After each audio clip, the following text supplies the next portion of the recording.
Another day, another week, another month, and another year to thank the Almighty for this precious life that we live. Thank you all for tuning in. Thank you all for supporting my YouTube Mbudziyadhura channel, for subscribing, liking, commenting, and sharing. I do like your comments mostly because they will make me grow. Anoita kuti ndigadzirise panenge pasina kunyatsomira zvakanaka. Anoita kuti ndikure. Anyway, today I have a message for a brother or a sister who might be going through a rough patch, who might be going through a difficult moment, who might be going through some challenges in life.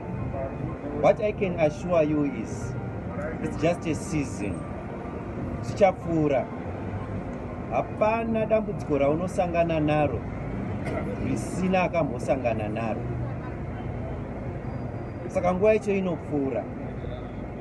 Ngatingoshingai kunamata, ngatishingai kutsungirira nekushingirira kuziva kuti zvinopfuura. Ngatirambei tichinamata, ngatirambei tiine kutenda. Anyway, nyaya ndauya nhasi sinayo inyaya yema-Christians ne-social media. Yes, Christians and social media. There's a trend iriko mazuva ano yekuti tirikuona zvinhu zvinotrenda pasocial media mazuva ano. Kunyatsozvitarisisa, zvinhu zvisina musoro, zvinhu zveunzenza, zvinhu zveupenzi, zvinhu zvisina kana chidzidzo chatinowana mukurarama kana kuvana vedu kana isu vakuru.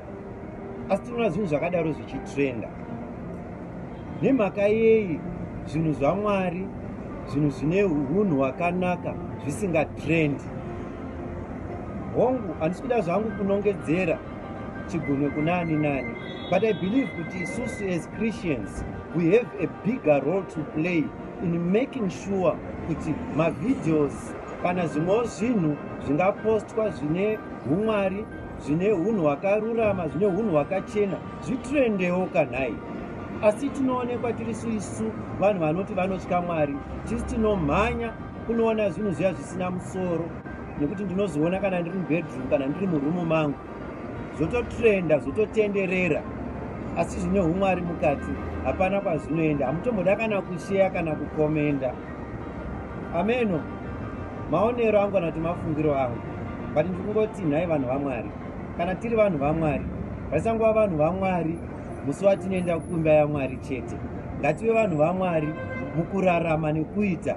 Pane zvese zvatinoita, nyange uri wega, iwane kururama.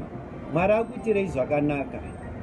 Ndinodavira kuti manzwisisa zvandiri kutaura. Kubva nhasi, ngationekewo sema-Christians kuti tiri kumirira umwari.